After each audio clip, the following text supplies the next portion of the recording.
లక్షల మంది భక్తులు ఈ రోజు వస్తారు అని తెలిసినా కూడా దారుణమైన అరేంజ్మెంట్స్. చాలా మంది చెప్తా ఉన్నారు కనీసం టెంపరీ టాయిలెట్లు కూడా లేవు, క్యూలలో నిలబడిన వాళ్ళకి నీళ్లు లేవని కూడా చెప్తా ఉన్నారు. 6 రోజుల కిందట గోడ కట్టడం మొదలు పెట్టారు, 2 రోజుల కిందట గోడ పూర్తి చేసినారు. దాదాపుగా 70 అడుగులు గోడ పొడుగు, 10 అడుగులు ఎత్తు కట్టిన ఈ గోడలో 4 రోజుల్లో ఈ గోడ కట్టారు. ఈ గోడ కట్టే దాంట్లో ఎక్కడా కూడా కాలమ్స్ ఎక్కడా కనిపించవు. రీఇన్ఫోర్స్డ్ కాంక్రీట్ గోడ కట్టాల్సిన చోట కనీసం ఎటువంటి టెండర్లు కూడా పిలవకుండా మంత్రులు పర్యవేక్షిస్తున్నారు అని అంటారు. 5 మంది కమిటీ సభ్యులు అంటారు, వస్తారు, పర్యవేక్షించినారు, చూసినారు, గోడ కట్టడానికి పర్మిషన్ ఇచ్చినారు. 6 రోజుల్లో గోడ కట్టారు. టెండర్లు కూడా పిలవకోకుండా కట్టేసేయండి అని చెప్పి కట్టేశారు. నేను అడుగుతా ఉన్నా, దాదాపుగా సంవత్సరం అయింది చంద్రబాబు నాయుడు గారు అధికారంలోకి వచ్చి. నేను అడుగుతా ఉన్నా చంద్రబాబు నాయుడు గారిని, చందనోత్సవం ఎప్పుడు జరుగుతుందో మీకు తెలియదా అని అడుగుతా ఉన్నా. మరి చందనోత్సవం పలానా రోజు జరుగుతుంది అని చెప్పి తెలిసినప్పుడు ఈ గోడ కట్టించే కార్యక్రమం ముందే ఎందుకు చేయలేదు అని అడుగుతా ఉన్నా. ఇదే పెద్ద మంచి చంద్రబాబు నాయుడు గారిని, ఇదే చంద్రబాబు నాయుడు గారిని అడుగుతా ఉన్నా.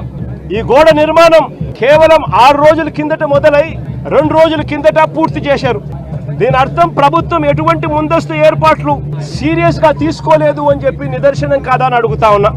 కనీసం టెండర్లు కూడా పిలవకోకుండా ఇష్టం వచ్చిన వాళ్ళకు వర్క్ ఇచ్చేసి ఇష్టం వచ్చిన తీరు ఇష్టం వచ్చిన పద్ధతిలో కట్టించే కార్యక్రమం చేయడం ధర్మమేనా అని అడుగుతా ఉన్నా. 70 అడుగులు పొడవుతో కట్టే గోడకు, 10 అడుగులు ఎత్తుతో నిర్మించే గోడకు కనీసం కాలములు కూడా పెట్టించే కార్యక్రమం కూడా లేకుండా ఇటుకలతో, ఫ్లయాష్ ఇటుకలతో గోడ కట్టడం అన్నది ఏ రకంగా కరెక్ట్ అని అడుగుతా ఉన్నా.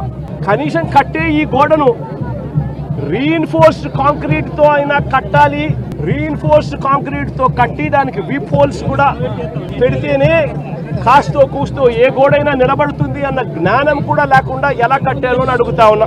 2 రోజుల కిందనే గోడ పూర్తయింది అని తెలుసు, వర్షం కూడా ముందు రోజు రాత్రి పడింది అని కూడా తెలుసు. మరి తెలిసినప్పుడు ఇన్ని లక్షల మంది క్యూలో గోడ పక్కనే ఎలా వాళ్ళు క్యూలో నిలబడేట్టుగా చేశారు అని అడుగుతా ఉన్నా. ఇదే పెద్ద